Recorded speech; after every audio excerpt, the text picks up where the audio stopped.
कराऊंगा।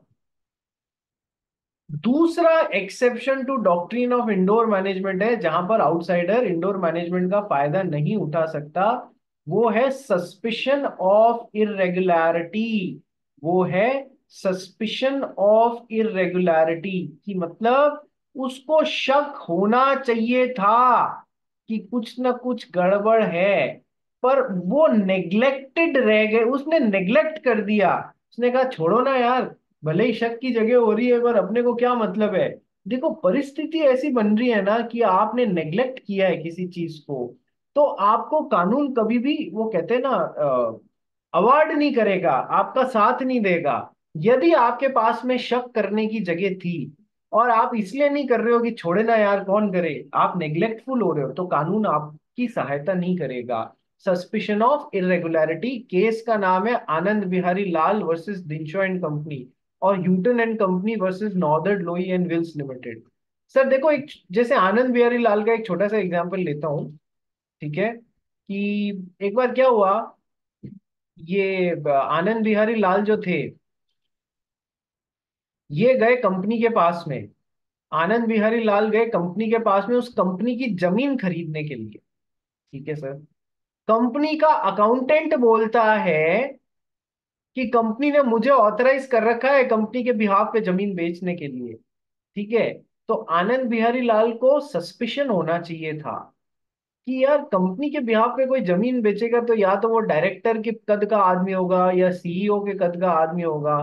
अकाउंटेंट को कैसे इन्होंने ऑथराइज कर रखा है जमीन बेचने के लिए, तो उसको सस्पिशन होना चाहिए था, पहली बात। उस दूसरी बात कि सर यदि अपन कंपनी किसी को भी ऑथराइज करती है अपने बिहाफ पे कुछ भी करने को, या कल को दक्ष अग्रवाल के पास में एक जमीन है, मान लो वो श्रुति खरतड़े अपनी फ्रेंड को ऑथराइज करता है मेरे बिहाफ पे तू बेच के आ जा, तो क्या एक पावर ऑफ अटॉर्नी नहीं बनती है, पावर देता है इसको एक रिटर्न पेपर के थ्रू, पावर ऑफ अटॉर्नी के थ्रू, कि जा तू मेरे बिहाफ पे मेरा एजेंट बन के मेरा ये काम कर सकता है। तो सर एक इस प्रोसेस में एक पावर ऑफ अटॉर्नी क्रिएट हो जाती है, तभी तो श्रुति खरतड़े दक्ष अग्रवाल की जमीन बेच पाएगी। अदरवाइज थोड़ी बेच पाएगी, कोई हवा से आ जाएगी कि नहीं आज से मैं इसकी जमीन बेचूंगी, ऐसे थोड़ी होगा। तो कुछ ना कुछ ऐसा डॉक्यूमेंट्री एविडेंस मिलना चाहिए था। ये आनंद बिहारी लाल बोले, ये बोल रहा है अपने को शक करने की कहाँ जरूरत है, चलो जमीन खरीद लेते हैं इससे, अकाउंटेंट बोल रहा है तो सही होगा। अरे तेरे को शक होना चाहिए था। कैसे? एक तो अकाउंटेंट को कैसे ऑथराइज कर दिया, दूसरा कोई पावर ऑफ अटॉर्नी देखे बिना ही तू, हाँ उसने बोला और तू चालू हो गया, ठीक है तेरे से ही जमीन खरीद लेता हूँ कंपनी की। तो सस्पिशन होना चाहिए था इरेगुलरिटी का, इन्होंने नहीं किया। तो कानून कभी भी ऐसे लोगों की मदद नहीं करता जो नेग्लेक्टफुल रहते हैं। तो यहां पर ये outsider doctrine of indoor management का फायदा नहीं ले सकते कि हाँ कंपनी ने किया होगा, मुझे देखने की क्या जरूरत है। ठीक है, तीसरा पॉइंट जो है वो है फॉर्जरी। फॉर्जरी वर्ड का मतलब होता है लॉ में कि सर आपने पेपर्स जो हैं उसमें कोई अनऑथोराइज्ड चेंज किया है, अनऑथराइज्ड चेंज किया है। मान लो हमारा सुहान गोयल है और मिदुष मोदी है, दोनों ने कोई एग्रीमेंट बनाया जिसमें मिदुष मोदी अपनी बाइक सुहान गोयल को 20,000 रुपीज में बेचने का एग्रीमेंट बनाया कि सर सुहान गोयल तो देगा 20,000 रुपये और मिदुष मोदी इसको अपनी बाइक देगा। ठीक है, एग्रीमेंट बना लिया, रिटर्न एग्रीमेंट बना लिया सब, कि अगले महीने की 1 तारीख को मैं आपको 20,000 रुपये दूंगा, आप अपनी बाइक मुझे दे देना। मिदुष मोदी ने क्या किया, चुपचाप इसमें एक जीरो और ऐड कर दिया बिना इसकी परमिशन के। चुपचाप इसमें एक जीरो और ऐड कर दिया, यानी कि 20,000 को क्या बना दिया इसने, 2 लाख रुपए। ठीक है सर, पेपर्स में जब बिना दोनों पार्टी की सहमति के अनऑथराइज तरीके से चेंज किए जाते हैं तो उसके लिए क्या टर्म रखा है, फॉर्जरी। बात समझ में आ गई? Those are forged documents, those will be forged documents. Suhan Goyal कभी भी 20,000 रुपए से ज्यादा देने के लिए बाध्य नहीं होगा। ठीक है, ये 2 लाख वाली ये फोर्ज डॉक्यूमेंट इस पे अप्लाई नहीं होगा। देखो कोर्ट वोर्ट में बातें जाएंगी, वो सब सेपरेट बातें हैं। ठीक है, तो सर फोर्जरी क्या होती है समझ में आ गई, unauthorize change in the written document. ठीक है सर। फोर्जरी के बेसिस पे यदि कोई भी कंपनी या फिर आउटसाइडर, सर जो भी है, किसी को भी फोर्ज्ड डॉक्यूमेंट में डॉक्ट्रिन ऑफ इंडोर मैनेजमेंट का फायदा नहीं मिल सकता। क्योंकि फोर्जरी के केस में कई बार कंपनी पीड़ित होती है, कई बार आउटसाइडर पीड़ित हो जाता है। तो जब हम पढ़ेंगे ना, रूबन वर्सेस ग्रेट फिंगल कंसोलिडेटेड का केस है, देखो रूबन वर्सेस ग्रेट फिंगल कंसोलिडेटेड। तो सर फोर्जरी के केस में डॉक्ट्रिन ऑफ इंडोर मैनेजमेंट का फायदा नहीं उठाया जा सकता।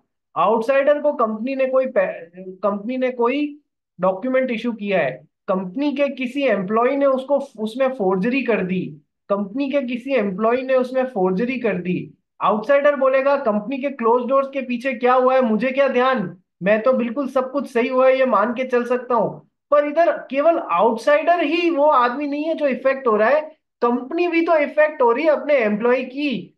वो कहते हैं ना चोरी के कारण कंपनी भी तो इफेक्ट हो रही है। तो ये एक केस ऐसा है जहां पर आउटसाइडर भले ही वो सही है अपनी जगह, वो तो ये मान के चल सकता था लॉजिकली देखो तो कंपनी ने इशू किया है पर एम्प्लॉय ने अंदर धोखा दे दिया, तो आउटसाइडर को थोड़ी पता पड़ेगा कि अंदर क्या चल रहा है। पर ये एक जगह ऐसी है जहां पर फॉर्जरी, एक जगह ऐसी है जहां पर कंपनी और आउटसाइडर जो है वो, मतलब आउटसाइडर जो है वो डॉक्ट्रिन ऑफ इंडोर मैनेजमेंट का फायदा नहीं ले सकता है फोर्जरी के केस में, क्योंकि कंपनी भी एक इफेक्टेड पार्टी है। कंपनी भी एक इफेक्टेड पार्टी है जिसको अपने एम्प्लॉय से धोखा मिला है। ठीक है। जस शाह बोल क्या हुआ।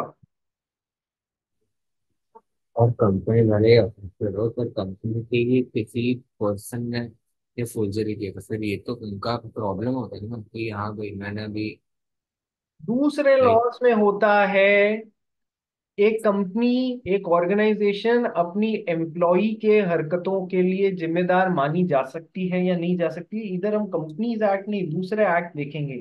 ठीक है। लेकिन कंपनीज एक्ट की जहां तक डॉक्ट्रिन ऑफ इंडोर मैनेजमेंट की बात है, तो उसके तीन एक्सेप्शंस हैं जहां पर outsider doctrine of indoor management का फायदा नहीं उठा सकता है। उसमें से एक केस है फॉर्जरी। माना वो आउटसाइडर इफेक्ट हुआ है उससे और वो अपनी जगह गलत नहीं है, पर कानून कहता है फॉर्जरी के केस में कंपनी को भी धोखा मिल रहा है, आउटसाइडर को भी मिल रहा है। ये एक अकेली ऐसी जगह है जहां पर हम आउटसाइडर को अलाउ नहीं करेंगे कि वो डॉक्ट्रिन ऑफ इंडोर मैनेजमेंट का फायदा उठा लेवे कि कंपनी ने क्लोज डोर्स के पीछे क्या किया हमको क्या ध्यान, हमको तो सब सही है हम ये मान के चल सकते हैं। इस एक जगह कानून ने मना कर दिया है। जज शाह क्या ये बात है। अब जो कानून है यस। वो है, अपन या तो क्वेश्चन करो संसद को, जो भी अपने कॉर्पोरेट मिनिस्टर है उनको लिखो कि भैया इस ऐसे कानून को चेंज करो। पर ये तो सब क्या है, केस लॉ से आए हुए डिसीजन से हैं। केस लॉ मतलब कोर्ट ने बोला है ऐसे ऐसे। ठीक है। तो लॉ बहुत सारे तरीकों से बनता है, पार्लियामेंट में भी बनता है, केस लॉस के थ्रू भी बनता है। जब अपन इंडियन रेगुलेटरी फ्रेमवर्क नाम का अपना एक चैप्टर है जो सबसे लास्ट में करेंगे, इंडियन रेगुलेटरी फ्रेमवर्क में बताया हुआ है कानून किस किस तरीके से पैदा होता है बनता है। तो केस लॉ के थ्रू भी कानून बनता है, तभी तो हम लोग केस लॉ पढ़ रहे हैं और याद रख रहे हैं, वहां से भी कानून जनरेट होते हैं। तो सर जो है वो है, अपने को बस इतना ही दिमाग लगाना है क्या है। ठीक है। चलिए ये तीन एक्सेप्शंस मैंने आपको बताए हैं डॉक्ट्रिन ऑफ इंडोर मैनेजमेंट के। कल जब अपन ये खत्म कर लेंगे तो अपना कंपनीज एक्ट पूरा हो जाएगा। फिर आपको बचे हुए क्वेश्चन जो भी क्वेश्चन बैंक के है ना वो करने रहेंगे। ठीक है। बचे हुए क्वेश्चंस करने रहेंगे, उसके बाद में अपन will finish with the companies act. ठीक है। कल की क्लास में ये तीनों एक्सेप्शंस पढ़ के अपन लोग खत्म कर देंगे। गॉट द पॉइंट और नॉट। यस। चलिए मिलते हैं कल। सर सर सर हाँ बोलिए। सर कल से स्कूल चालू हो रहा है तो क्लास 10 o'clock मैं नहीं कर पाऊंगा। कल से स्कूल चालू हो रहा है तेरा, तो कब रख सकते हैं तू ही बता दे।